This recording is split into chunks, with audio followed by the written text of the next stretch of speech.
So anyway, without further ado, let's get started on talking about your financial plan B.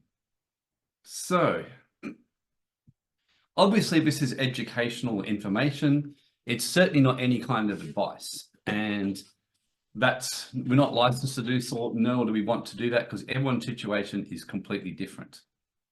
So best thing to do is to get rid of distractions and take notes. If you've got questions, please put them in the text chat. You will get an opportunity to basically ask more questions. And by all means, please feel free to basically ask the questions. And at the end, we'll be doing that. And then after that, there'll be recordings available within 48 hours. So your three key takeaways you're going to be getting from today is the first one is going to be how to shore up your wealth and keep it. So basically, a dollar saved is a dollar earned, and in fact, often more because you don't pay taxes on the dollar saved necessarily. So I've always said that basically, if I can help you save, for example, legally $100,000 in taxes, it's as good as getting $100,000 in your pocket. Type a Y if that sounds pretty good to you. If you can save $100,000, that's going to make a big difference alone. Absolutely. So the next one is so you'll walk away with how to keep your wealth that you make.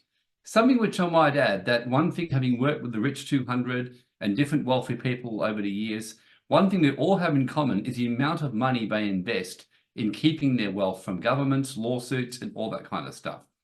And in fact, something like a minimum of 5% of their revenue or their profits is purely spent upon that. And in fact, they showed in the 56 richest Australians 8 years ago, in April 2016, have a guess, how much do you think that the average Rich 200 or richest 56 spent in lawyer fees to deal with governments, regulatory action, taxes, and otherwise? Have a guess, the average amount they spent a year.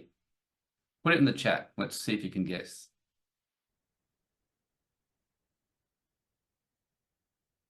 Okay, someone's messaged me $800,000. Yep. 50,000.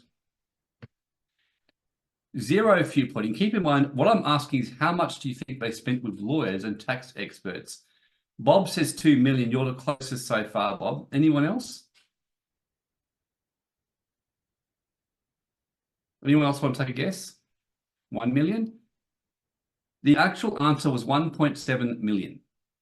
That's how much they spend every year. If you look at the ATO site, for example, on the watch list, if you're in the top 200, you're automatically on the watch list. And if you're now in the next 5,000, you're on the watch list. There's actually a special watch list now for any business who makes more than 50 million. You are now on a government watch list, which just means you will have to be mindful every 2 or 3 years, someone's going to ask questions and take a look at you. I mean, the third category of the watch list is anyone who is considered sufficiently for the public interest, i.e. do stuff that the government doesn't like, etc. So keep in mind, but it's only increasing. And you're going to hear why today, why regulation is increasing and why this is going on. And it's all the signs of what I call a collapsing society. This is what starts happening as it happened in the Roman Empire. So now I'm planning to spend quite a bit of time. I don't want to rush this presentation. It'll take probably about a good 90 minutes. There'll be some questions, and then we're going to be running through some stuff at the end. So it'll take somewhere between 1.5 to 2 hours. Okay, so the second one I've got here is the elements of a successful financial plan B. And finally, the power of mindset and being uncoercible. Because if you know your sovereign lawful rights, then no one's going to be able to come near you and take your hard-earned wealth off you and reap where they haven't sown. In fact, I'd go as far as to say mindset is probably the most important thing you could do. So it's full of rich content, powerful information. It's going to be no obligation. It's designed to give you good content. We'll take questions at the end. And after that, I will be giving you, after the questions, an opportunity to work with me and my team on creating your own financial plan B. So you can get on and have this happen. Okay, so the art of war. I always like to start with this quote. Plan for what is difficult while it is still easy. In other words, while things are difficult or while it is still easy, the best time is for squirrels to gather nuts is when? It's in autumn before the winter hits. When's the best time to gather your nuts or gather your cash and put it aside? In good times. I remember once a high net worth person said to me that generally in booms, everyone gets fat. In recessions, everyone is forced to get lean again. And I've never forgotten that quote. So in a boom, everyone gets fat. In a recession, people get lean. And we're certainly in beginning recessionary times at the moment. And rest assured that people are cutting down and getting leaner. So as we hit winter, it's much harder to gather nuts. So this is the time to basically be planning for what's ahead. The easiest time to plan for COVID to get exemptions of any kind was pretty much early on when no one was really thinking much would happen. And similarly, keeping in mind that the difference between the successful and the unsuccessful, the successful generally can get a sense when things are bad. They hope for the best, but plan for the worst. So on the one hand, this webinar is going to be pretty damn negative today. Keep in mind, there is going to be a lot of hope. I am going to be showing you that there's lots of hope because in the midst of negativity, there's so much opportunity, but you are going to hear a lot today. And the reason is not to do anything, is not to scare you so you freeze, but to scare you enough to take action and do what you need to do. In other words, hoping for the best, but planning for the worst. Because if you plan for the worst and it doesn't quite go as bad as you think, you're going to end up doing very well. Who's comfortable basically and ready to hear the worst case scenarios hit you? Just type a Y if you're ready for it and you can handle it. And you're not someone who needs to be sugar-coated, loved, kissed, and cuddled. So if you want to be cuddled, kissed, and loved, there's going to be plenty of places where you can go to hear that. This webinar today is going to be a little bit more brutal, and that's the aim, to get people moving and seeing the truth of what's really going on. I'm sure many of you would have been very appreciative if someone had told you early on with COVID what was going to happen and kind of gave you the brutal truth. So plan for what is difficult while it's still easy and do what is great while it is small. So Laszlo says, already ordered it. Yeah, it's a great book. It's got so much good wisdom about strategy and how to basically win in any kind of battle with anyone. One of the things it talks about is the power of patience is another thing. And it says that the patient will always win in war. Those who rush into battle will generally lose. Those who are patient and can play the long game will win. So doing what is great while it is small. So in the Holy Bible, it says, my people are destroyed for lack of knowledge. So in other words, ignorance and lack of knowledge and dismissing what's called important universal laws and laws of God, laws of money, spiritual laws, common laws, lawful rights. And basically, it says you'll be destroyed. And keeping in mind that the universal laws wait for nobody. And what I mean by that is this. Just because, for example, you're a nice person, like nice people get cancer, horrible people don't. Really decent people end up broke. Absolute arseholes get very rich and do things like vaccination experiments. Not that I can think of anyone who do that kind of stuff, but you get my drift. So the point is, universal laws are universal laws. Knowing the laws of God, knowing the higher laws, that is what's going to ultimately prosper you and get you through what the days ahead and help you become genuinely successful. Who's ready to learn and master the higher laws, the laws of God, the universal laws, the laws of wealth, the stuff that governs everything that we do? And some of you would know that. You would see that with your health. Just type a Y if you're ready to learn it, learn the universal laws and nail them. And some of you would have learned this. Awesome, plenty of people. So some of you would have learned this. Who here has ever had, for example, a really bad health issue, which you then heal it by learning laws of health and changing your diet or improving your lifestyle? Just type a Y or me if you've ever done that and been through that. Yeah, a few of you, absolutely. See, life is a good teacher for us. If we ignore universal laws, life is a bitch. That's what I like to tell people, and we know that. And why? And this is what King Solomon said. The wise man or woman learns wisdom and prevents disaster happening before anyone else. The wise man or woman is not the person who tries to get insurance after they've had a crash. They want to get things sorted out in advance. I had a really good chiropractor tell me the wellness model is simple. If you stay on top of your health, you won't get sick. If you wait till you're in pain, it's usually a long way out of it again. And there's a lot of truth in that. So really getting on top of it. So basically, will we learn from history? Well, as Warren Buffett says, we basically tend not to learn from history. So, which can be highly annoying. So COVID changed everything as we knew it. Laszlo, women are really bad at that. Absolutely. Yeah, it's what I call the lion in the jungle, Laszlo. We like to kind of be the person who, yeah, we like to kind of outdo it. And this is why a great trader once told me, he said, women generally make better traders than men because men always want to outdo the male teachers. Women just listen. If they see the system works, they'll tend to follow it. So he generally said most of the best traders he'd ever taught were women because he said women would just follow the rules if they saw that they worked. So that's encouraging for those of you who are female. All you have to do is follow rules, look at successful people, and don't try to have ego. So COVID changed everything as we know it. In COVID phase 1, they came for your health. And this has been something that I've been saying in recent months to people. COVID phase 2, they're coming for your wealth, and you got to be prepared and ready for it because you got to be very careful of what I call distractions, things that are kind of meant to keep you distracted. So there's all stuff around monkeypox and all kinds of stuff.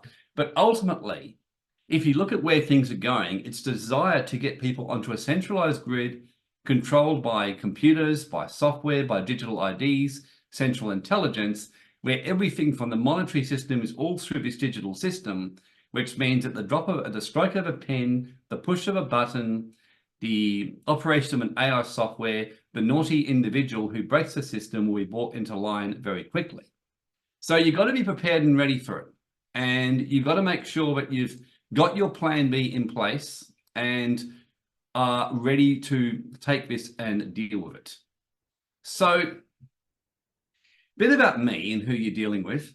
I have got all kinds of weird and wonderful qualifications. I've also got a first-class honours where I actually won the prize for Malison Stevens Jacks from law firm on my thesis on native title. Would you believe it?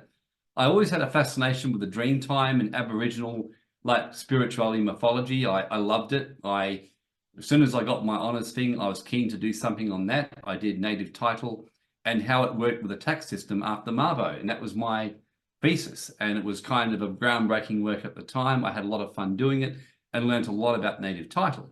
And of course, the other day, my son was asking me how Mabo worked the native title, and I was able to pull out some things out of my old rabbits out of my hat. So, okay, so basically, and I've had like over 30 years experience. Yes, I know I look like I'm 21, but yes, I've been around for quite a while. So yeah, it's a good read, Laszlo. It's kind of, I enjoyed it immensely. So the Aboriginal kind of culture and custom and dream time, I think it's something that everyone should learn every year. I think or learn a bit about it. And I think we can all learn from each other. So I've been doing a whole lot of different stuff. I'm a spiritual teacher. That's one of the main things. I've even got my own religion, my own foundation after the Wilbur model, an integrated inclusive religion, because I see that in order for a successful, prosperous life, you've got to have your finances in order, you've got to have your purpose and your spiritual life in order, and your health and wellness and your relationships, and know how to have fun. They're my basic rules of fun. So I've heard all kinds of different stuff. I've studied most of the experts. One of the best guys like Martin Armstrong, Phil Anderson, who are predictive technology experts who've had great success. They seem to be saying around the 2026 to 2028. And by about 27, 28, they're predicting blood on the streets. The feeling from experts I've spoken to and I've been studying is that next year onwards, expect the beginnings and the starts. So the next 4 years, expect it to get pretty damn ugly and expect some blood on the streets. The next probably 2 to 3 years, could be earlier, but around 2 to 3 years, 3.5 at most, seems to be the feeling. So wars and rumors of war, we're certainly hearing plenty of that in the Middle East and stuff like that. And what's happening with Hamas and that. I have to admit, who here, just type in me if you've seen the movie Borat. Like whenever I hear the Hamas thing, I can't help but think of the Borat scene when he's actually interviewing the leader of Hamas and he says, "Aren't you guys named after a food?" And it was actually a real Hamas leader who he was speaking to. So yes, for those of you who don't know the Borat movie, Sacha Baron Cohen basically goes out and he pretends to be a Kazakhstan reporter, and people don't actually know it being filmed for a movie. And he actually balls of steel, goes to the leader of Hamas and asks him basically if, well, how come he's named his terrorist organization after some food, having the guys completely bewildered. So yeah, it's hilarious, Lisa. Couldn't agree more. So global debt is soaring and just going up and up and up and up and up, like shooting up. We've got one of the very good books. If you ever want to read a really good book, there's lots of different books and they're all saying similar. The reason I like Porter Stainsbury books, it's short, it's simple, and Stainsbury is not the kind of guy who's an alarmist. Like some of the guys like Harry Dent and a few others are kind of known for their alarmist teaching. Stainsbury is very much about an abundance guy. He's a billionaire, built one of the most successful high net worth investment companies in the world. I'm a subscriber to his stuff. It's very good. He's not what you call a highly negative person by any means. And he says, we're heading for a national nightmare.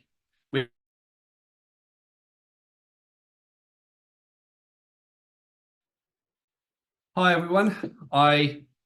Moments like this, I'm very glad I have a backup internet. My Telstra thing collapsed, so I implemented my thing. Okay, so I'm presuming I got this far. And this one, if this slide, you heard what I said on this one, just type a Y. I can't remember if I did. So I'm presuming everyone can hear me okay now? No, okay.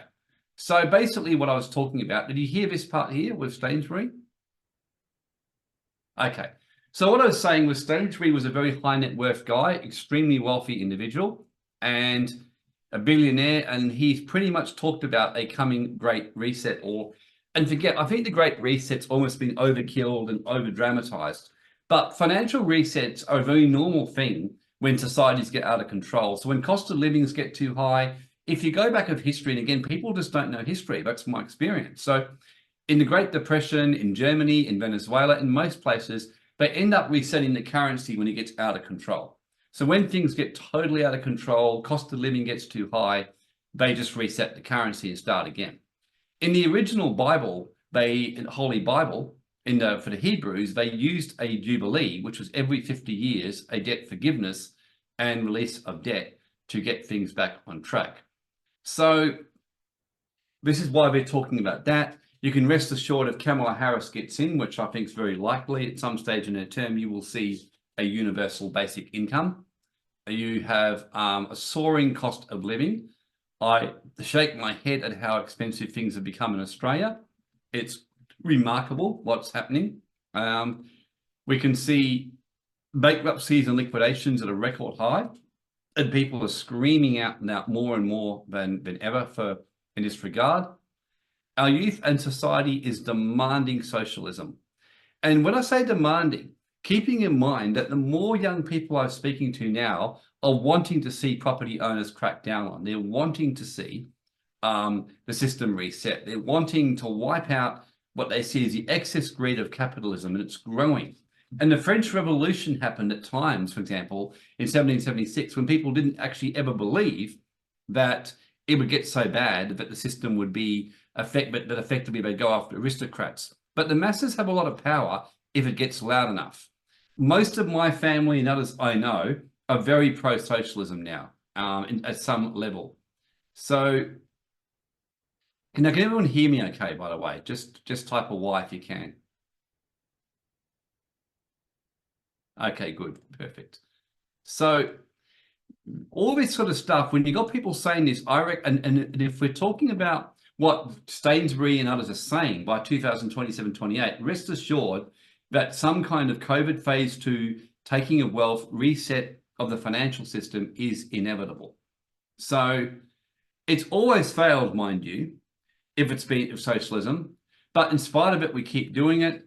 People flee, but generally people don't flee until too late. They like to stay where they're at because we like our comfort. So you want to position your wealth for crisis. On top of that, you've got this kind of stuff going on in Bali. I don't know if anyone saw this, but they announced in Bali that now they're checking for monkeypox when you come in, and you've got to fill out questionnaire. So Bali are now begun this little journey, as have many others. So this is now taking place.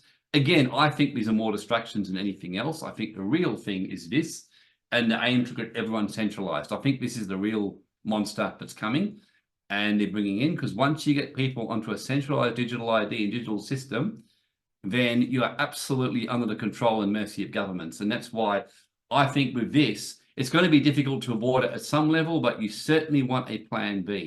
Yeah, Nicholas says completely agree. And I cannot say strongly enough. I think this is going to be where the problem lies, because imagine hypothetically a system where all the money from your cryptos are in digital wallets, like it's happening across the Baltics, across Europe now. You can use crypto and transfer things around your digital wallet on your phone. Imagine most of people's money is on their phones, on their computers, through digital ID. They start automating it through softwares. You're going to start having things happen like on everything. Like you can't access your bank account because you've broken some rule or said something you shouldn't. And you go to appeal about it, and you can't appeal. You've got to go through an artificial intelligence system, which then automatically rejects you. You can't find a real person. Good luck finding a real person on Facebook, on Google.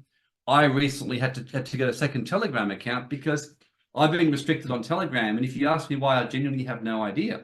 Some automatic bot restricted me on supposedly sending spam, when I actually don't. I literally use my account very sparingly just for business things and other sort of stuff. So I, for the life of me, cannot even think of a post that may have triggered the spam. But imagine this on a bigger scale. It is concerning. Just type a Y if this kind of thing really deep down bugs you a bit. A Y or me, just if you actually feel the same as me on this, and I'm not the only one singing this tune. Yeah, this is definitely, yep, a lot of Ys. So yeah, this is a big one. This is what's going to lead to this kind of thing. And I know when I was at Asia last year at a conference, they were talking about this, that by 2025, the social credit system is going to be heavily in place. You can see that right now with fines automating. Cameras now, like for mobile phones, cameras for this, cameras for that. It's just absolutely feral, like completely nuts, ridiculous, stupid. But it's not stuff that, like with COVID, you really want to be ignoring. You want to be actually having your plan B, recognizing what's coming, and be ready for it, because this is quite serious. You know, this is serious kind of stuff. And it's easy to sit there and kind of ignore it or say, oh, you know, I'm giving, you know, fear mongering. But it's like it's like the example I once said to someone, fear mongering is when you're seeing negativity, demons in everything. Whereas let's say, for example, you're driving on the road and someone's screaming at you and runs in front of their car, and you think they're a lunatic until you find out that in front of you, the bridge is out, and if you kept driving and it's dark, you go straight over the edge. Suddenly you'd realize the fear was very real. So it's the same kind of thing. This thing is definitely potentially problematic, and something that you want to have the biggest plan B on planet Earth. So one of the things to realize was there was a book called The Sovereign Individual by Rees, Moggs, and Davidson. So basically, in The Sovereign Individual, what happened was, so the Western world is falling apart, and it was prophesied in this book. So basically what was said in The Sovereign Individuals was very simple. It was said that pretty much that, like the Roman Empire collapsing, that Western civilization as we knew it would collapse. It wouldn't last. And the nation state that we knew it, or the large, big digital nation state, would come to an end. But they said, but before it happened, in the transition, it would get volatile, chaotic, there'd be wars, there'd be collapses. And the big thing they said is prepare for governments to blatantly become criminal cartels. But it's to the point where eventually they will seize your assets without any attempt to pretend it's legal. They'll just do it. They, like what happened with Cyprus when they just did it. They took 20% of money because the banker said, you got to do it. In Greece, they took a whole lot of pensions and taxes some years ago, even though the people voted against it, because the bank said you have to do it. So criminal cartels, you know, more and more of even the banks are moving money into gold. And Virgil from the Silver Bullion, who we get to speak, because they can see right now the US dollar is crashing. It's coming to an end as we know it. It's not going to be a dominant currency. Simon Black talks about this or James Hickman in his Sovereign Man. So he says pretty much that if you look at the numbers, how much large elites, corporations and governments, and banks are moving money out of banking systems in US dollar more and more into this kind of stuff. I meet many of the wealthy people I speak, this is what they've been doing. So generally in Venezuela, when that collapsed, for example, it's the masses, it's the everyday person that ultimately pays because they don't have the money or energy or awareness to take the action, and they lack the knowledge. And like I said at the start, people perish through lack of knowledge. People get cancer and die because they don't understand, laws of health. People become financially broke because they don't understand financial laws. People have toxic, bad relationships because they don't know the skills of building committed relationships anymore. Parents end up with kids being screwed up because people don't really know how to parent like they used to in many ways now. So there's all kinds of stuff like that, whereas when you learn skills of parenting, skills of money, everything like that. So governments are becoming criminal cartels. And keep in mind, I told you, these are extreme scenarios, and I'm not saying that all this is going to happen, okay? But these are the kind of things that can and have happened in times past when civilizations have collapsed. So bank collapses, I think, are very likely, happened in the Great Depression. Again, every bank won't collapse, but banks will collapse. So, and pretty much at the moment, banks are lending money. They don't really care because there's bail-in acts that they'll just get bailed out. So banks can be as irresponsible, they can do what they want in the way they lend their money because they know that they'll always be bailed out by government because they control the funds and the money system. Property nationalizations, again, this is very, very extreme. And I'll emphasize, I'm not saying that this is going to happen, but these sort of things can happen if things get extreme. And even if it doesn't happen, you can indirectly do it by effectively transferring titles like Australia seems to be doing, and have moved titles away from the Crown into various corporations owned by goodness knows who. And I'm sure some of you are already aware of that. Who's aware of that? Last 20, 25 years, they've been slowly moving property titles everywhere away from the Crown. Yeah, so it's basically a way to do this. So no one really owns their property like they used to anymore in Australia. We just basically have a sort of freehold right over and against everyone else. That's the reality. In the Banking Act, they can seize your gold within 30 days. So if you buy from the mint, they can just take your gold off you. Would they do it? 1933, 91 years ago, Franklin Delano Roosevelt gave an executive order ordering the delivery of all the gold basically held by American citizens, and it was taken and stored in Fort Knox and never been seen again. So these kind of things do happen. In the Roman Empire collapse, they restricted moving money out of Rome eventually because it was going broke and they needed the money. South Africa and most countries, when they collapse, just don't let you take the money out of the country anymore. Australia and US haven't got that far, but this is the kind of thing that can happen. They can indirectly do it, bring rules. They're kind of doing it already by often freezing wires, asking questions, know your customers, all that kind of stuff. So basically, and the fact of what happened in COVID can tell you what's happened. The fact that they could shut the world down in 2020 for basically, and as I said to someone, and I'll ask you this question, imagine if in 2018, I'd come to all of you, done a webinar, and said in 2 years from now, we're going to shut the world down for the flu under a clever branding. It's going to be, nearly every country will do it at the same time. You'll be locked down from going on airports. You'll be restricted in your movements around your countries and leaving your country.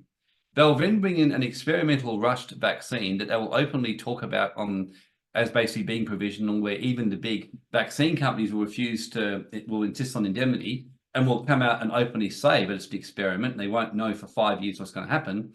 And then governments will coerce you into doing it and say you can't go to concerts, theatre or anything unless you take the vaccine.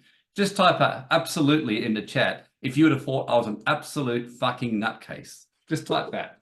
Just like absolutely. Yep. If you would have thought you are an absolute lunatic, Warren, you would have thought you are just the absolute craziest guy I've ever seen. And yet we saw it happen. So rest assured, who thinks that the governments and the powers that be are going to suddenly go, oh, shit, a brick, man. We really shouldn't have been so mean to these guys. Let's just be nice moving forward and never misuse our power again. Type a Y if you think that's going to happen. Because if you do, the good news is Santa Claus will be coming through your chimney. And And you'll be seeing a pig flying backwards with blue polka dots. So that's the good news for you if you believe that. So the point I'm making is, humor aside, that actually did happen. So rest assured, there's a phase 2. And if you read the Sovereign Individual book, the similarities, oh my God, to the collapse of the Roman Empire is absolutely crazy. Like crazy, crazy, crazy. So, and we're seeing similar signs of the prelude to the Great Depression. So very, very similar. But all that said, what we do remember was in other words, the people who didn't prepare and didn't have a plan B, but only had a plan A and hoped it would work out, who didn't hedge their bets. There are people jumping off, committing suicide, losing their money. Jesse Livermore, even the great stock trader, lost everything. All this is going on.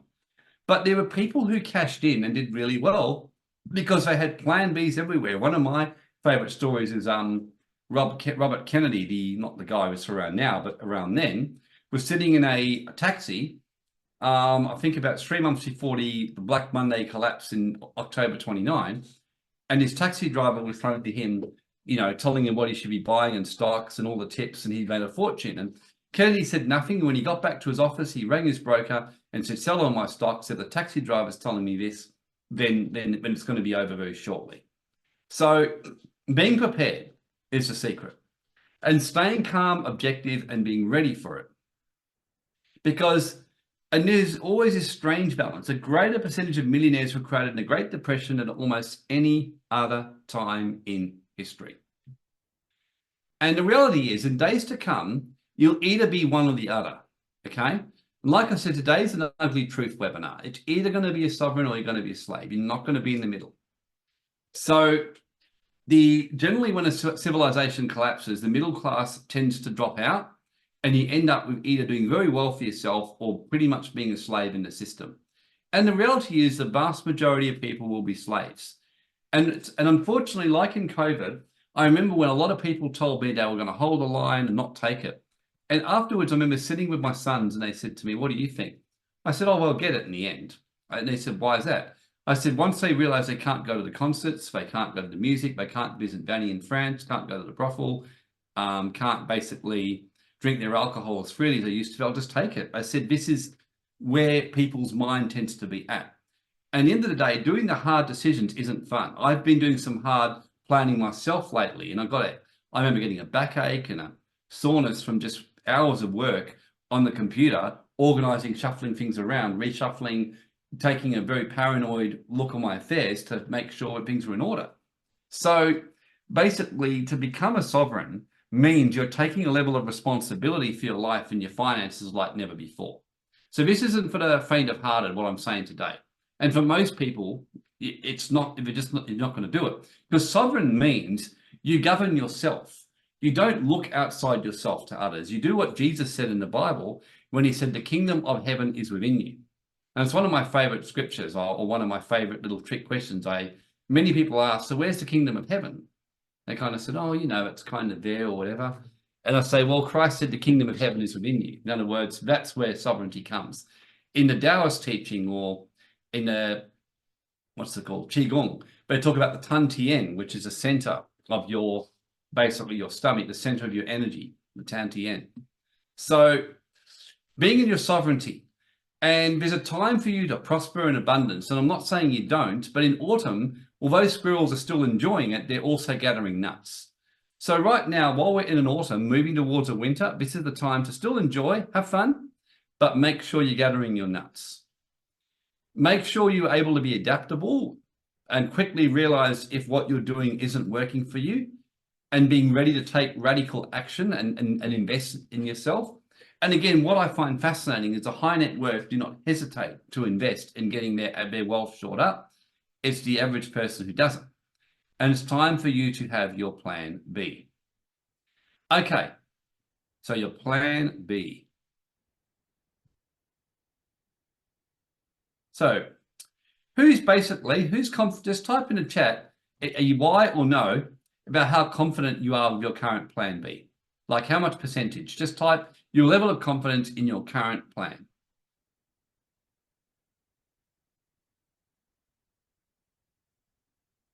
Okay, 60%, 65. No plan B, 0, 25%. Okay, so you're just hoping that everything works out, most of you, 50%. Okay. Out of those who answered not very high, who here is ready to take some kind of genuine action in this front? Just type a Y. You're absolutely ready. Brilliant. Okay. Because now what we're going to do is look at the steps for your perfect plan B. Just the kind of things you want to make sure that you're on top of, ready to go. So, the 8 steps for your plan B. The first one is to stabilize your income and continue to shore up your skills, because the reality is AI, technology changes, and cost of living and the system collapsing, many jobs or income streams are going to end, as we know it. So you want to be absolutely able to diversify, to readapt, and to pivot. So things like robots in restaurants. I mean, there's some obvious ones, but I was seeing software for lawyers now, software that can draft contracts. I mean, software that can do marketing funnels, software that can do social media, software that can do like shorts for video YouTube. I mean, it's extraordinary. And we're only in the early stages of AI. Cryptos is starting, the technologies and the blockchain starting to increase. There's even an Uber, which I've invested in, a Uber equivalent on the blockchain right now. There's another equivalent of Zoom, which is coming in. So everything is pivoting and changing at a rapid rate. So you want to make sure what you're doing is basically not vulnerable. Upskilling. That's my biggest thing I encourage people to do, is to upskill. Keep improving what you're doing. And are you developing new sources of income, at least 3 independent ways? So I would say, for example, if your current job, one thing to do is, if you've got a really good way of earning money, then great. And if it passes all your tests, just make sure you keep upskilling, because as things change, the best will survive. If you're good, for example, at what you do, you will stay in demand. And if anything, your income will go up. If you are not, then if anything, you become vulnerable and likely to be retrenched. And there's certainly plenty of ways now online to develop income. And I'm not going to go too much. I mean, this is a whole webinar in itself. I'm not going to go too much into this, because I'm more about today your plan B to keep and shore up your wealth and cut your expenses, minimize taxes, protect wealth, and things like that. So this is a separate kind of training, but something that I'll just allude to. The basic rule is 1 is a dangerous number when it comes to sources of income. Who here right now has only got 1 source of income and knows that you're pretty vulnerable because of that? Just type a Y if you are in that position. You have 1 source and you know. My son was very cheeky and he says, does that mean having 1 wife or 1 partner is a bit dangerous and I should have more than 1? I said, well, if you can convince your partner to go on that path, kudos to you, my friend.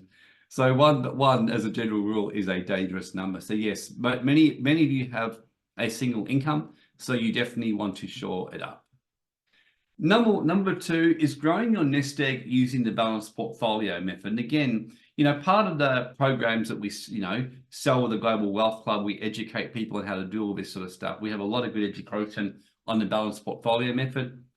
But the biggest thing, I will make some comments on this that will give you some good value, because being cashed up and ready to take advantage of opportunities, when markets collapse and things fall apart, prices plummet, and often that's the time to take advantage of an opportunity, because you get a good deal you otherwise wouldn't have got. A very good book on the whole idea of building your wealth and building it no matter what's going on in the world, written by Bancroft, who's written for billionaires 130 years ago. And what's interesting is Bancroft talks about pretty much balanced portfolio, solving problems, and not being too speculative. It's a very interesting book. He says what ultimately will collapse your plan B is being too speculative. He said what you instead want to do is ignore volatility and think long-term in your wealth creation plan. And I tell people, if you just follow this basic rule of the balanced portfolio from Harry Brown, following the Bancroft methodology, you will, even if you're the most cautious person, in 10 years' time, you're going to be in a financially good position if you do this You save your money, you move money, because it means if things go wrong, just because society will collapse doesn't mean everything will collapse. For example, many guys like Porter Stainsbury and various others, Simon Black, they reckon that gold and silver could well go up as high as $10,000 if things really collapse. So, and keep in mind, if cryptos really take off and keep being built into it, that could really take off as well. So, and certain stocks, even in crashes, will still be very solid. So just because there'll be a big collapse doesn't mean that everything will collapse. It just means a lot of things will collapse. This is where balanced portfolio methodology and learning this kind of stuff. And if you don't know the balanced portfolio methodology, how to do it properly, you really do want to be taking some action on this. And as I said, I'm not a licensed financial advisor. Ironically, if I was, I'd be very limited what I could say to you in terms of different stuff, whereas because I'm not, although I can't advise you, you can talk more freely on stuff like cryptos and things like that. And basically the importance of being able to do this and master this. And of course, at the Global Wealth Club, we do have some really good teachings and videos on our site for members where you can actually learn this kind of stuff and learn the balanced portfolio and how to utilize it. So rather than you depending on a financial advisor, you can, if you do choose to use one, you can make them accountable. One of my favorite rules, this is one of my special little tips I'll give you, is a 10% rule. You read every book on wealth creation from Robert Kiyosaki right through to the Bible, to Think and Grow Rich, to Catherine Ponder's Dynamic Law of Prosperity. This idea that you always put 10% aside to save for yourself. So the tithe is a double-fold thing. There's what's called the 10% for yourself and the 10% for the community. In other words, giving to spiritual teachers or to the less fortunate in some way. But first, you tithe 10% to yourself.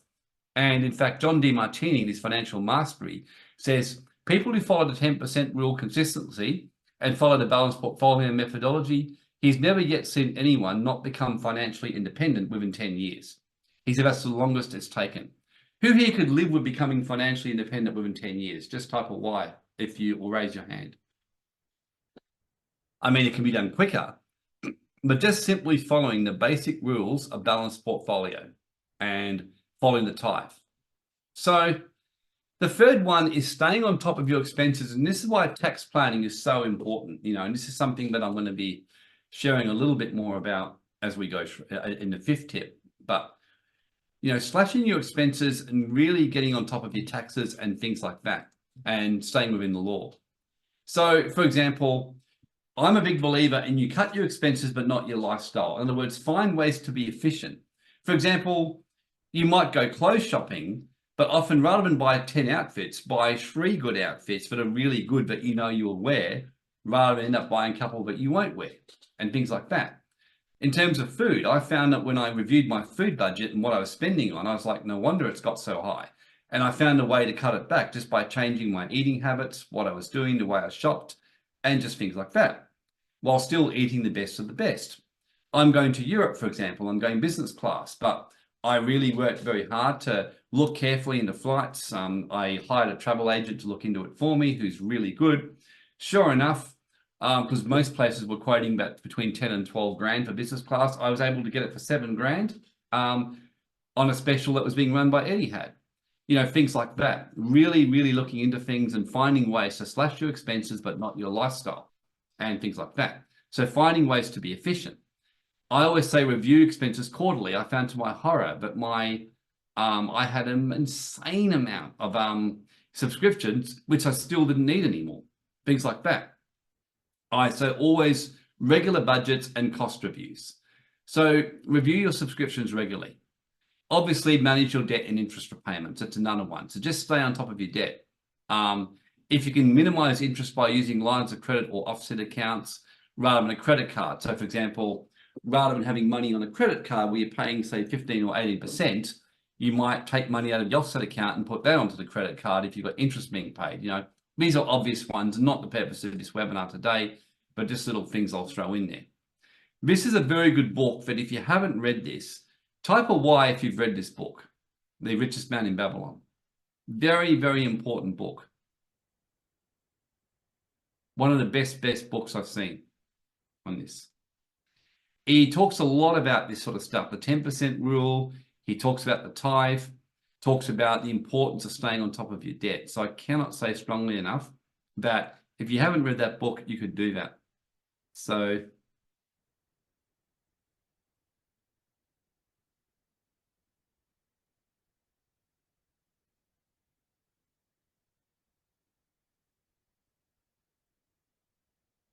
yes, it's a great, great, great, great book.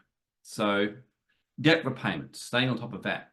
One other little tip, for example, if you've got high credit card debts and you've got some cash, or you can get access to some cash, you can actually negotiate, or if you know what to do, you can actually negotiate up to 40, 50% off your debt. Type an N if you didn't know this. You can negotiate up to 40, 50% off your debt if you know who to call and the right way to go about it. Most people don't know this. I used to make a bit of part-time cash by doing exactly that. I'm thinking of starting it again, just for fun, because I like doing it, where I would make a deal with people that I would negotiate from my former skills as a lawyer, get their debt down, any debt savings, I'd take 25%. And it was a nice little thing, bit of money for me, and helped clients to do that. So if you've got a decent credit card debt and you're willing to get rid of it, you can do that. So there's so much you can do if you get into financial trouble. So when you know the system and know how to deal with it, I think that's pretty sexy and pretty cool.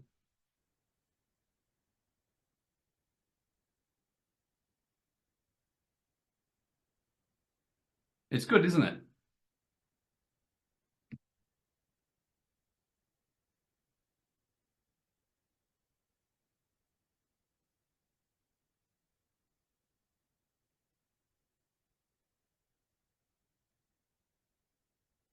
So yes, there's all these little tricks you can do if you actually know what you're doing. So now here's a big one for you. Asset protection. Keep predators far from your assets and legally minimize your tax. Now, it's been around for centuries, as long as we can remember. Lady Godiva, she was so adamant or passionate about tax minimization because she kept telling her husband he was overcharging and he wouldn't listen to her. She threatened him, but she'd ride naked around the city, which he didn't believe her.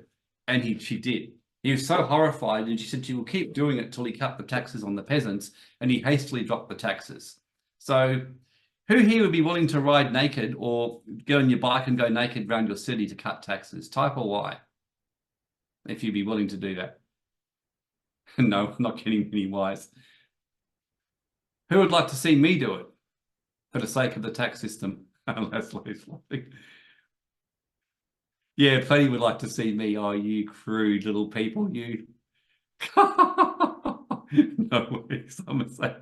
But you said yes, shame on you. Oh, okay. So I like this guy, what he says, Kerry Packer. He said at the print media inquiry, I'm not evading taxes, I'm minimizing it. If anybody doesn't minimize it, their heads red, because the government is not spending it that well that we should be giving any extra. And I like to show this matrix. The top 5% pay pretty much next to no tax. The welfare pay next to no tax, and the 80% in the middle pay everything. That's pretty much how the system works. So most likely, most of you are in this category here, the awake category, what I call the pissed off category. You know the system, you've worked it out, and you're very pissed about it and want to get out of it. Type a me if that's definitely you. You are absolutely in the very, very pissed off scenario. Yeah, absolutely. In fact, the effect of taxes on wealth, this can show you alone on what happens on 100,000 invested for 20 years, making 20% per annum. Let's say you're a very good trader, a very good investment, and able to do that. That's the difference in wealth, just depending on how much taxes you're actually paying. Pretty brutal. So keeping it is just as important as making it. So that's tax minimization. And definitely something that you want to get onto. How do you minimize your taxes? Well, structures is one of the best ways of doing it, of course. That is a very, very good way. So one of the best ways to slash your taxes, for example, and protect your wealth, and make a huge difference is do what I call a hide in plain sight plan B, where you actually become a philanthropist. I mean, many of the rich, like Andrew Forrest and various others, this is what they do. They set up foundations, they leave a legacy, and they give back to society in various forms, like whether you set up a religious foundation, like I run a religious foundation. I do a lot of pastoral and teaching and spiritual teaching work to give back in that way, as well as a lot of what I do here is very religious, as you can see, or spiritual. Or some kind of health promotion on disease, crisis counseling and education scholarship. There's so many different types you can do. And they're tax-free, they're stamp duty-free, they get sometimes get some land taxes reduced or omitted. You can get government grants. Google give $10,000 a month free advertising to certain foundations. Who here is already getting pretty excited just by hearing that? There's a good reason why the high net worth, you get better compliance, you get better treated, and it will pay for itself. You know, it pays for itself pretty much. By the time you've used it, got all the benefits of the government grants, of the Google, or the tax savings, it'll pay for itself many times over very quickly. So if you do it. So if you are in any way philanthropic or have a reasonable amount of wealth and tend to stay in Australia, you're crazy not to go this path, or at least explore it and look into it in some way. If you actually are, making money in Australia, you plan to keep growing more money, and you're the kind of person that's a good person and just doesn't want to buy yachts and basically live like, with 5 Rolls Royces and stuff like that, and just enjoy life, but at the same time, be a giver backer. So one of the best ways to minimize taxes, build a legacy, protect your wealth, get government grants, do all kinds of stuff to make a difference.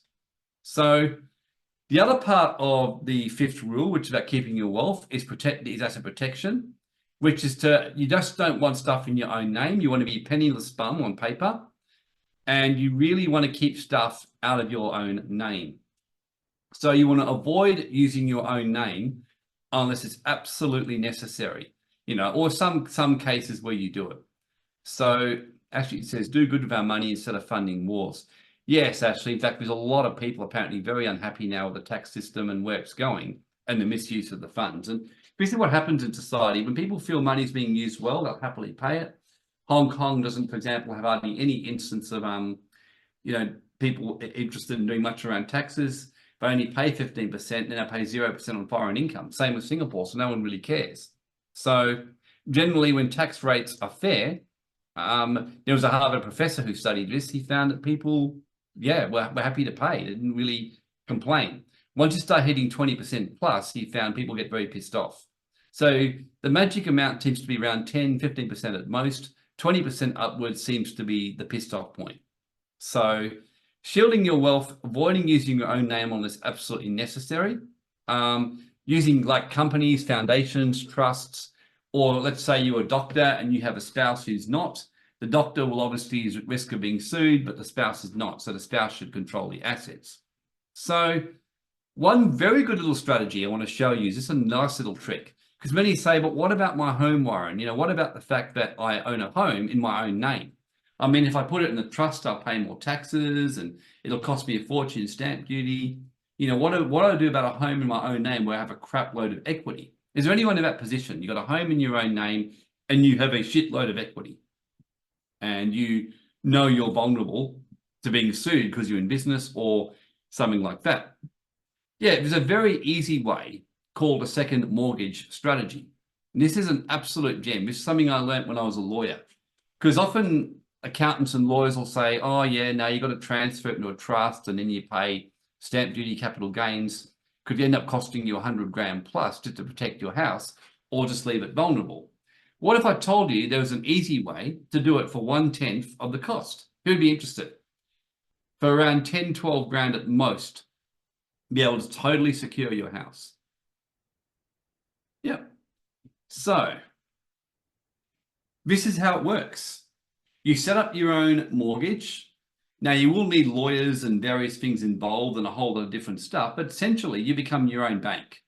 So you create through a trust or structure your own bank that then lends the money back to you and takes the mortgage over the property. So rather than you borrow money from a bank, you use your own funds or line of credit to effectively lend back to yourself and become a bank and mortgage your property. So, and I can tell you from when I used to be a lawyer, that if you do that, let's say that someone comes after you, and I know when I used to be a lawyer, if someone is searching the titles and they see that you have a house worth $1 million and you say you got a $200,000 debt with the bank, they go, this is great, $800,000, I'll sue you, but I'll sue your ass off you. If they see though there's a second mortgage where you've got one from your trust over it for say also $1 million, even though they know they might be able to challenge it, it's going to cost them 10 times the legal fees in challenging it because they've got to undo the mortgage. And I can tell you for a fact that government departments have a policy that unless the debts they're chasing is over a certain amount, as soon as they see this second mortgage, they will leave you alone and not pursue debts. Who thinks it's a pretty sexy strategy? Who likes that? Yeah, absolutely. So you can protect your property. And like insurance, it's something that you'll be very glad if you've got it. So this is a way so that the high net worth always protect their properties. For those of you who are a bit more advanced and you've already got money, like who here has already got their money pretty well structured in Australia, or at least got a reasonable amount of money? You know, just raise your hand or type a Y. And you kind of want next level strategies, just a bit of an idea, a sneak preview. Because this is another one. Okay, a couple of people.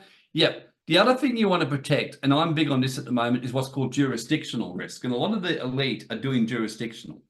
What saved most of the Russian oligarchs compared to the rest of Russia to the sanctions is they'd already covered for jurisdictional risk in case Russia had become unfavorable. They had second homes, they had second passports, they had second citizenships, they had nest eggs offshore. I'm myself looking right now at Bali or other places like that about a possible plan B place myself in case Australia keeps getting any worse. So this is a big one as well. Jurisdictional risk, because for example, if gold gets seized in Australia, there's not much you can do about it. But if you've got gold basically in offshore like Singapore, it's much harder to get hold of it. This is why anyone who's got decent amount of money always has a foundation strategy and they have a offshore strategy as part of what they're doing. So they always have these things happening, a foundation strategy and an offshore strategy. So the foundation, so the offshore strategy, but like I said, also they have the hide in plain sight. And I call it hide in plain sight because you got guys like Twiggy Forrest and the rich and Gina Reinhart and others in Australia who are paying legally next to nothing taxes in their foundations, who are doing all kinds of different stuff and are absolutely within the law.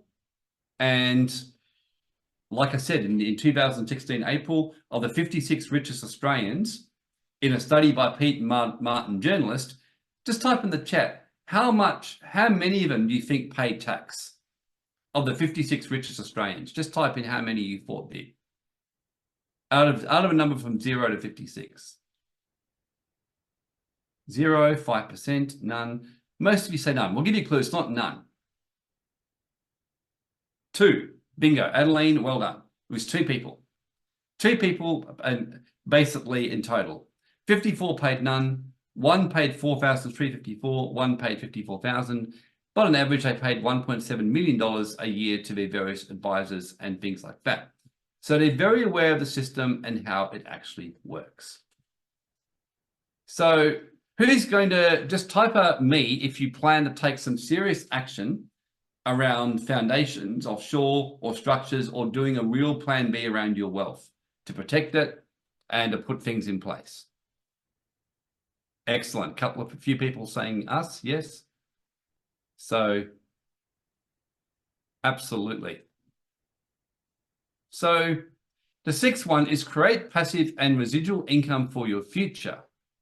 So basically you don't end up having to work forever. This is another one. You want it to be a choice. You want to have a thing set in place so you won't have to work forever. Now, this is not the purpose of this webinar to do this kind of stuff. So creating passive income through investing, for example, even if you're just doing shares, dividends, interest, putting things into having a business where you're building products or royalty streams, having crypto staking for passive income. There's many different ways you can do it. And again, that's not the purpose of this particular webinar, but it's something that you definitely want to have in your strategy. And there's certainly plenty of ways to do this. because you want to become the captain of your own financial ship, so to speak. So very, very important that you really get this done and stay on top of this. So number 7, the 7th tip that's very important is to stay compliant and bulletproof your records for audit time. So you want to do that. So safely do that for audit time. Now, we all know very, very well that the worst time to look after things for audit time is after the fact. Once you're being looked at, whatever is going on. So, for example, cryptos are being looked at quite closely now, people who are in cryptos. And what's important to understand, and I predicted this, the COVID phase 2 coming for your wealth, keep in mind that government stopped collecting money during COVID for various reasons. Do you think that the government have had financial problems from that? Just type a Y if you think the answer is yes. Do you think they're just going to let it alone, or do you think they're going to collect as much money from their citizens or their sheep as they possibly can? There is so many government task forces in place now, you cannot comprehend it. Right? Different committees, task forces, audits of different things happening all the time right now. And this is the prediction of the sovereign individual, the warning that as things collapse and they run out of money, they'll turn into blatant raids. So you want to make sure you're well protected, well structured, and you know your rights. Because believe you me, more and more people who previously would never have been targeted are getting targeted now.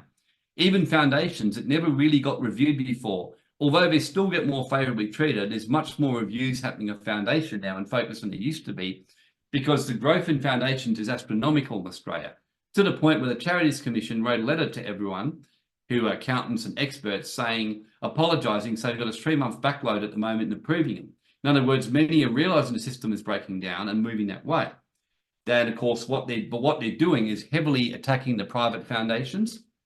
So if you've got one of those, be very, very mindful. They're heavily attacking the private foundations, like heavily. They basically declared war on them and sovereign citizens last week.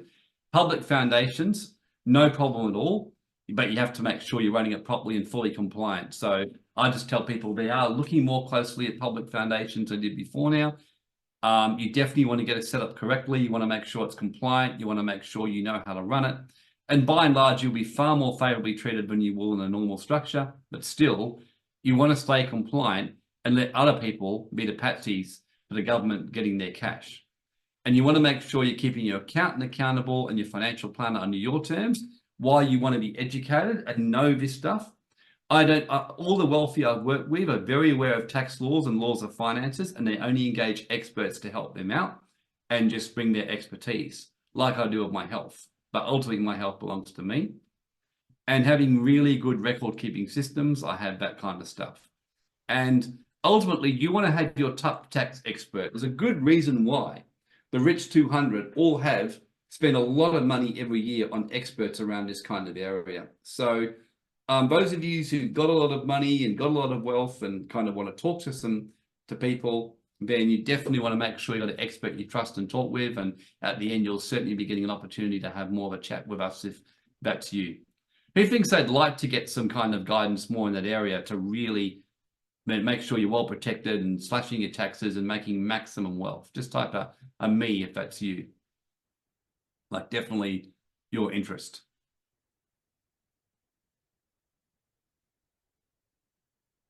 Great, few people. Absolutely. You want to stay well on top of this. Totally. So the other thing too, I like to say with the compliance is I've been through various investigations and regulatory audits in my time, because I do speak out pretty thing. To me, the greatest gift I ever learned was the rule of the lawyer about staying objective and remaining silent. I was always taught that the one who stays objective and unemotional will win. In COVID, I stayed objective. Of the different regulatory investigations, they've always gone smoothly. The only one that didn't was because I stopped being objective. I got emotional, I got upset. The legal practice board were looking at me over a very silly little matter. I kind of got a bit arrogant. I said too much in my letter and spent 3 years before I finally got the matter resolved peacefully, but not without a lot of expense and a lot of annoying disruptions. So you want to make sure if you ever do have, you're setting your affairs up, you want to make sure that you understand that the right to remain silent means the right to shut your mouth and not say too much, and don't answer questions you're not asked. and staying objective. So one of the things that we do as well is that, of course, I've run a common law legal rights class before. I'm planning to run another one just to teach business people, because most business people, 99% of successful audits, prosecutions, issues with government authorities is based on what they say too quickly in the first 24 to 48 hours. I even teach my kids, for example, how I actually taught my children. My sons, I took them through role plays, what they would ever do if they were falsely accused in a nightclub, for example, of assault or sexual assault when it wasn't true or anything like that. And I talked about the importance of shutting your mouth. And I told people, if you get audited or get a government person, you got to know how to shut your mouth and stay objective. And you'd be surprised how often the law is in your favor, because generally the person making the accusation has to prove their case. But if you shut off at the mouth, you basically will become vulnerable very quickly. Who thinks it's a very useful tip? And who's going to take that one on board? The power of shutting your mouth.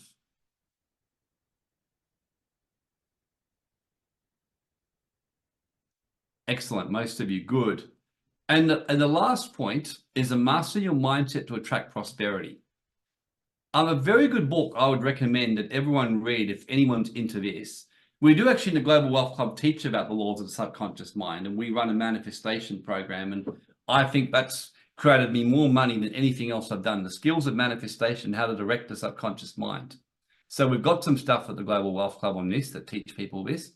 And if, for case anyone's interested, who here gets fascinated by this? The laws of the subconscious mind, the laws of faith, and the laws of attracting wealth.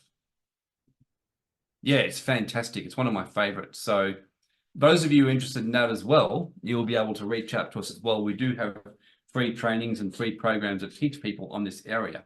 I'll be showing a bit more later on, giving you a smorgasbord look over what we have and what we have available, because this is a very important one.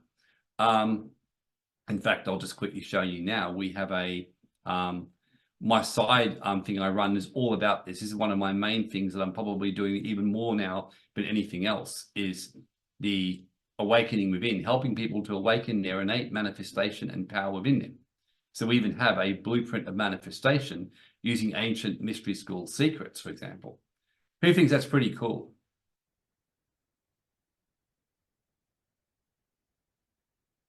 Who would find that kind of stuff very interesting to learn? Yeah. Yes, it's very, very good to know the laws of the subconscious mind. It's one of the greatest things that you could ever do. So if you want to also read a good book on this one, just a little bit of a nice little gift tip I'll give to you. The Laws of the Subconscious Mind by Joseph Murphy. It's a nice little book for people who are interested in starting out on this kind of area. So that's the book there. A very useful one, The Power of Your Subconscious Mind by Joseph Murphy. It's a fascinating book about how we direct energy through our thoughts. We do a lot about things like, so how you direct your thoughts. Raymond Grace, for example, talks about this. You can change your energy by making things. And the example I give people is that if, for example, you focus on, if I tell you don't focus on a blue elephant, don't focus on one, you'll start thinking of it. So it's all about learning to direct your thoughts and intentions towards what you want rather than what you don't want. So again, it's not the purpose of this webinar to cover that, but mastering the art of manifestation and learning the power of awareness and how you do that. Because even quantum physics now is discovering that you create your reality by your awareness. So for example, what they found was if you focus on certain things, you'll get that outcome. They've even done microscopes, and people focusing on disease, it tends to strengthen cancer cells. People focusing on wellness, for example, tend to start getting better. There was Emoto's work on this kind of stuff. One of my favorites was an actual a study they did at a university in America where they got a whole group of plants. They got one group where they had 5 psychics sending thoughts of love towards the plants, another one where the psychics were sending hate towards the plants and imagining setting them on fire. On the sonograph that they measured them, the plants that were getting love were flourishing. It was harmonious. The ones that were getting the negative thoughts were going crazy. Literally, their sonographs were going absolutely out of control. So there's been so many studies now about how our thoughts direct our intention. So part of your plan B as well, I've always said, you show me someone who's mentally strong, who's uncoercible, and that's more important than any structure you can ever have. The structures are just a bonus, like getting car insurance. But if you're mentally strong and know how to fight and know how to stand up for yourself, and if you know how to protect yourself in your mind, and you have a confidence about you around your wealth and around your protection and things like that, and you speak like that, whereas you show me someone who focuses on the negative scenarios most of the time, you will tend to attract that. So this is another part of a plan B, is putting time into that one. And what follows on from that is the bonus tips about recognizing your sovereign lawful rights under common law. And this is important because of a famous quote by Bastiat. So when plunder becomes a way of life, a legal system gets created that authorizes it and a moral code that glorifies it. Who thinks that's a chillingly accurate quote in what's going on today? When plunder becomes a way of life, they create a legal system to authorize it and a moral code to glorify it. That's what's happening.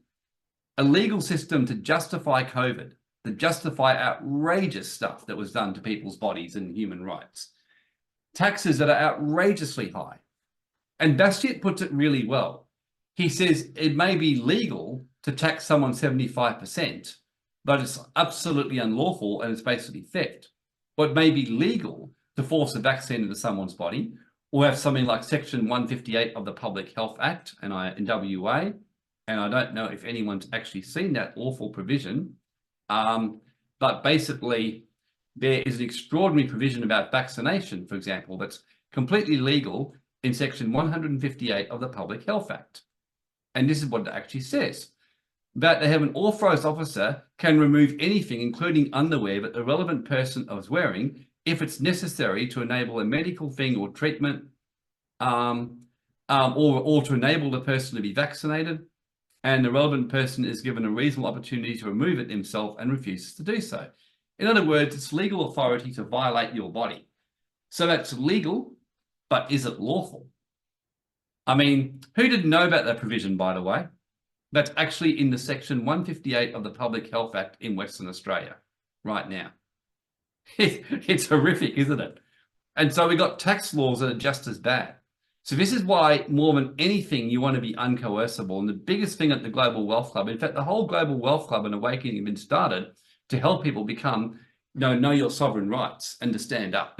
And that ultimately, to me, is my biggest passion, because most of my life, running my own religion and spiritual work, is about change and about transformation and about raising of consciousness. Because if I see it, when people have their morals and strength right, society can change. And I love what the Bhagavad Gita says, that we're basically a spirit being that's living in a human experience. That's who we are. And we're not the perishable body, but we're an immortal soul. And basically, this is who we are. And I love this scripture here in the Bible where it says, the wicked flee when no one pursues, but the righteous are as bold as a lion. In other words, confident. So the biggest thing about getting your plan B is boldness, confidence, and knowing that everything is a fucking illusion anyway. We're only here as pilgrims or temporary journey on earth. We're a spiritual being having a human experience. I mean, why the fuck we would choose to come here, goodness knows, but obviously we came here to do a service, a work, and to have a bit of fun in a Hunger Games like we're living in. So that's kind of how I see it. But you definitely want to be bold, you want to be fearless, and you want to be not afraid to take the action that you need to take and be able to raise your hand in the matrix like Neo did and step out of it. But the biggest thing what we teach is how to go in and out of the matrix, because on the one hand, like Neo and Morpheus and Trinity and all these characters, you still have a matrix to function in. Just because we know it's an illusion and we know it's above a corruption, we still need to participate in it to travel, to function, and do stuff like that. But being uncoercible and knowing your rights can be life-changing. And one of my favorite things I would teach people is this one. The order of what's called sovereignty. So the difference between a sovereign and a slave is a sovereign knows that governments are servants who serve them. They honor governments, they see they're there. But as John Calvin said in the Geneva Bible, which is why they did everything to get, they actually black banned the Geneva Bible in the 1500s. They'd burn any Bibles and they'd imprison people who were caught with one, because the Bible actually said in the marginal notes that the Christian or the follower of God has a duty to honor the governments of their day, provided the government are honoring natural law and God's laws. When the governments disobey the higher law, the citizen is duty bound to resist and refuse to follow such law. Who likes that? Who thinks that's pretty cool?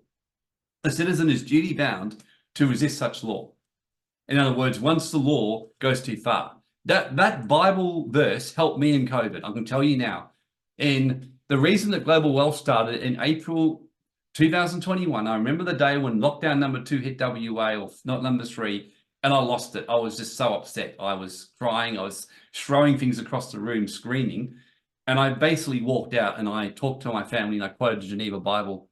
And the thing I said to them was, Martin Luther King stood there in Memphis and screamed and spoke out against oppression for people and racism. I said, at the time, could you imagine what he went through? And of course, they were like, yeah. I said, imagine what the guy went through. Imagine the suffering, you know, because back, we all look at him as a hero now, but at the time, he's running around screaming at people who are sitting in cafes thinking, well, if we go sit with someone colored, we'll get arrested just for going and having coffee with them, for walking into Woolworths with a colored person, for actually serving someone at Woolworths as a colored person, you could go to jail. That was the insanity that was going on. Martin Luther King kept yelling and screaming about how wrong it was until he got shot for it. And he paid a price for it. And I stood on and I remember standing on in the exact spot where Martin Luther King got shot. And I specifically went to Memphis for that reason. I wanted to read everything about the museum and I wanted to stand where he got shot. And I think I was so moved. I just sat there and just kind of felt the whole energy of it. And I remember when COVID started, that was exactly what I said. I said, because of course my son said to me, well, we're scared. I said, well, I am too. But I said, we want to look back and remember what we've done. We do not want to look back as cowards, or we want to look back and know that we did what was right. And that was why I decided at the time to speak out. And I said, of course, we'll pay a price of some kind, but we must do it. It's interesting that we've noticed a lot of people who stood up during COVID have gone through a lot of mental health or challenges since it all happened, or just different things. And there is a price, but sovereignty and maintaining your freedom of your soul, like, is one of the greatest gifts you can have. And that is the greatest plan B you can have, is knowing that even if everything gets lost, you still have your soul, you have your sovereignty, you have your connection with God, even if you lose everything. And people remember back and look at Martin Luther King as a hero, and they look back at the people with shame who sat in the cafes. And it's good to look back. Who here looks back at COVID and you're pleased for what you did, even though it was hard, that you know you did what was right for yourself and by others? Just type a Y. Absolutely, yeah. I remember saying to my kids afterwards, I said, I left COVID very, very traumatized, but with my head held high. I said, I spoke out. I said, even in my darkest moments, which I had plenty afterwards, the number of times when I'd be at my worst, I'd have people come and thank me for what I spoke at the time. And so true sovereignty is doing what's right, even if it's not easy. And knowing, and you have your soul, you have your integrity, you have your value. And that's the ultimate plan B. Yeah, and many are still traumatized. I mean, I was for a long time. I haven't shared this openly before, but I ended up going for some mental health stress management courses to process everything, and it really affected me. And because I'd spoken out so much, I got a lot of pushback and kickback, and things happened in the background. But I look back and I left with my head held high, and it was the best thing I ever did, because I spoke out for what was right and refused to be coerced or pushed into anything. And at the same time, I had some fun.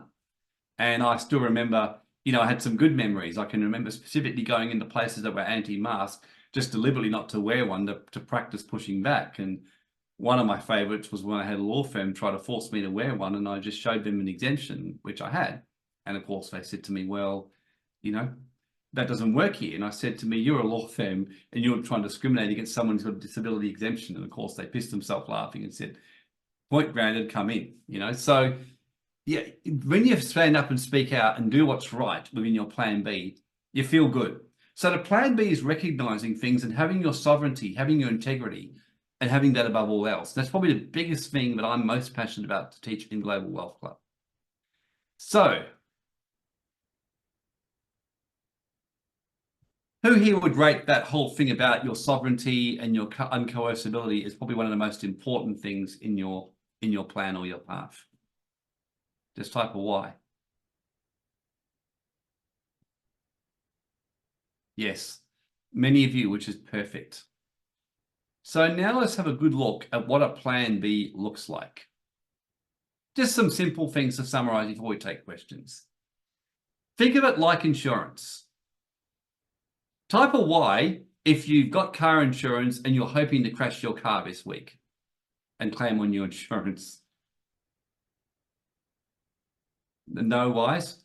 Type a Y if you have a car but don't have car insurance. You don't have it at all. Just type a Y if you've got a car but don't have car insurance. Nobody. Okay. So why do we have car insurance? Just type in the chat. So why do you have it if you've got car insurance but you don't expect to crash your car? Because just in case. Yep, just in case. Exactly. So the reason that you have a plan B is just in case. Just in case Australia bans you from moving money offshore. Just in case they want to take your gold. Just in case you lose your income. Just in case that suddenly taxes go through the roof. Just in case. And then you know that even, and the best case scenario is that every year you spend your car insurance and nothing happens. That's the best case scenario. So the smart plan B is to consider the worst case scenario. Think of safety, safety, safety. Have nothing in your own name. Have your assets protected. Look at things like hiding in plain sight foundations, and if you've got enough money, an offshore jurisdictional strategy, second passport, to make sure that if the shit really hits the fan, you can get out. Grow and balance out your nest egg. Make sure you've got a balanced, stable portfolio that's got the highest chance of surviving. And be positioned. If you've got cash and got money, there are going to be some bargains as this breaks down, some absolute bargains. There's going to be opportunities, and of course, for like never seen before. So much opportunity. I'm personally, again, I don't make recommendations. I don't give general advice. But for example, right now, things like gold, I think cryptos, if you know what you're doing, there's some amazing opportunities with stocks even right now. As stocks start, as we're getting towards a crash, there's normally what's called a melt up, where stocks just soar. So at some stage, we can expect a bit of a melt up or extreme move up. The key is to be positioned and be ready. So, and things like that. So having your offshore relocation, be ready, and having your hide in plain sight plan B. And the main thing is to do it before it's too late. Because as we said at the very, very, very, very start, the best time to plan for what is difficult is when? When's the best time to plan for what is difficult?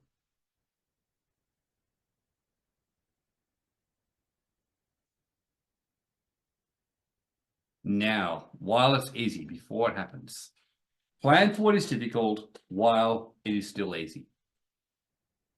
So, before we go and share what you can do, any questions that you would like me to answer?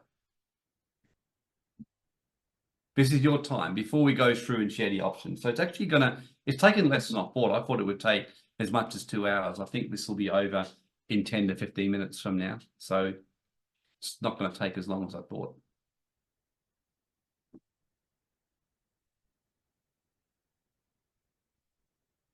Any questions? If you do have a question, Lorraine, when is it worth? As in how little you have not doing? I'm not quite under, when is it? So when would you not do? Look, basically, if you don't have a lot to lose, then, let's say you've got hardly any money. It's not obviously a big deal. The more you have, the more you got to lose. That's the thing to realize. So that's my basic rule. If you got money, but you really don't want to lose, then it's worth doing it. That's the rule. And how do we get in touch with you? I'll be covering that straight after the questions. We'll be going through the options just to help you understand. And yeah, I'll be going through all the options of you, Anne and everyone else, just in a few minutes. Susie, trust can be dissolved by a court. Is this correct? And what type of trust can we have that can't be dissolved? Well, not sure in what context you mean. I mean, generally trusts are very hard to dissolve in a court. I mean, there are certain situations where if they're a sham, they can be, but generally, but most places in the world, trusts are very, very watertight and difficult to dissolve. I mean, you can do it in certain situations, but it's difficult, very difficult to dissolve a trust in court. And yeah, I mean, it'd have to be some scams or pretty serious stuff going on for them to do that. And certainly having, you know, trusts basically, yeah, like if you're really concerned, there's places like the Cook Islands Trust or Belize Trust or other stuff that literally are like completely undissolvable and things like that, or very hard to dissolve. So there are options like that. But generally, trusts are difficult to be dissolved. Using foundations, of course, is very good. They're very hard to dissolve a foundation. That's the other option. So Laszlo, you've said public versus private foundations, high level. Is that a question or just a comment?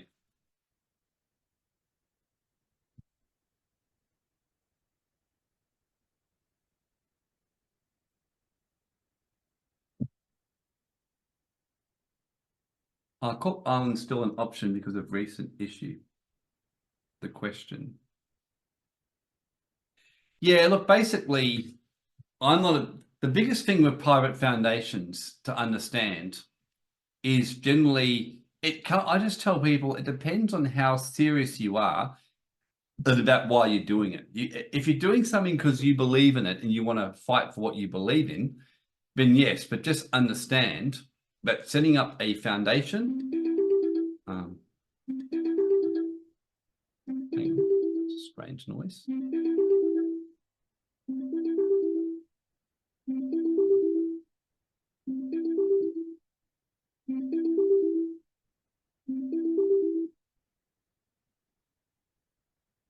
Yeah, I think someone was calling me on my Telegram. I was completely bewildered what was happening there.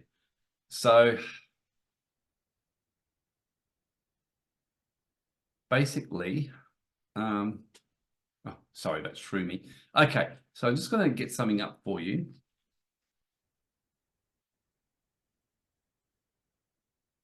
There's an article. So on the 19th of August, we've got this here. So this is what's come out right now.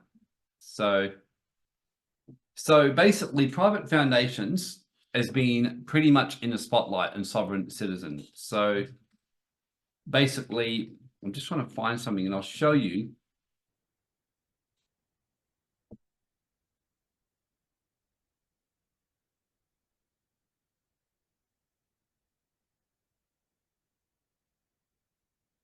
Okay, so basically we've got this here. So private foundations, basically what they are is stating that you pretty much the government have no authority over you, no jurisdiction, and basically you don't have to pay taxes because the government doesn't have authority. Is that true? Well, in theory, when you go back to the thing that I showed you before, which is the order of creation. So when you see this kind of suggests yes. However, just because it can do something isn't necessarily the wise way to go. There's a very good scripture in the Holy Bible that actually talks about this and actually says about not to declare war against a king, because who knows what evil they can bring. So in other words, fear God and fear the king is a scripture, because who knows what evil they can bring. So in other words, the question is, do you really want to take on the government and go to war with them? So this is a particular one here in the ABC News, where they went through into this one here on a sovereign citizenship and things like that. So, and they said it'd been repeatedly been debunked, and every time they've gone to court, they have won, by the way. And then they're trying to go through a particular person that they went after that they're looking at. But keep in mind, this one was done, and there was a press interview on the 9th of February, 2023. So this tells you here. So we're taking this matter seriously and have already commenced investigations. So notice this though. So this is a public foundation. So public foundations, they said very, very, very, very clearly, and they'd be able to opt out the tax system. They said they don't have any problem with a public foundation. So like anything, it's not necessarily saying that it doesn't mean they don't look at them, because they are reviewing a little bit more, but the law's a lot more in your favor, and provided you're using it correctly, the last last 2 years, I've done reviews on basically public foundations. Not a lot has happened, even when I did 2 years of solid reviews on them. So basically, most of the time, I didn't really do a lot other than just corrected behavior and things like that. So it's important to understand that. So this is the actual article. I just had a bit of a look. So this article here, what came out in the news, the deputy commissioner, and what the assistant commissioner said was about the promotion of private not-for-profit foundations, unlike genuine ones here. So by and large, you can see here, unless that the public foundations are deliberately scamming the arrangement, by and large, they get left alone. So things like that.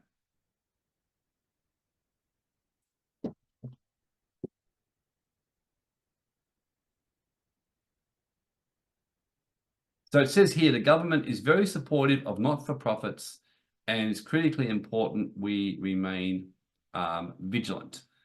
So this is pretty much answers it for you. If you want to go to private foundations route, just be aware you're effectively declaring war and just have to hope you don't get looked at. That's why I personally set up public foundations for people. That's what we do. We do a bit of that stuff. I do it with people who are legitimate philanthropists. I don't do private foundations, not because I don't believe they necessarily work in theory, but in theory, they shouldn't be able to coerce people into getting a vaccine, and they did. So when you control the system, you can make the rules. So that's the kind of reality and things like that. So sticking with public, so to speak. So a couple of other questions here. Oh, it's still an option.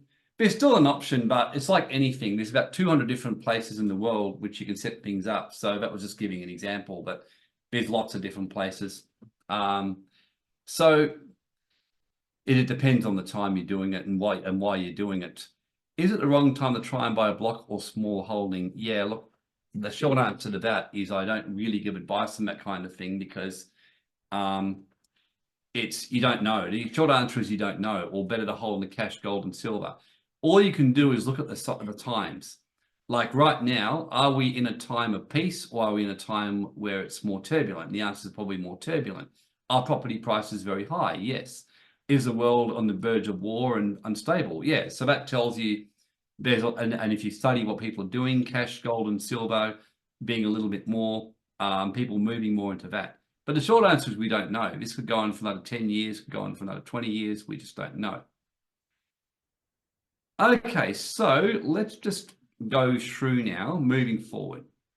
Okay, who's enjoyed today? Just type a me if you've really enjoyed it and got a lot out of it. And you've got a lot out of this. Okay, lots of you, fantastic. Who here is interested in finding out a little bit more on how you can work with us? Just type me or just say yes if you are very keen to find out more about our options and how you can work with us to get your plan B in place. Some of you are already doing it, but who would like to have a chat and find out a bit more?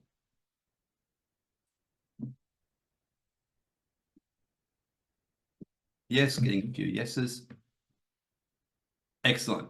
So what we're going to do is open it up. I'm going to quickly run through the different options on how you can work with us, just so you can then chat and then you can come prepared for your call. So I'm going to get my team to put a link in the chat so you can book in. And I'm just going to walk through and explain. So basically, I'll just quickly show you the Global Wealth Club site, which we've got here.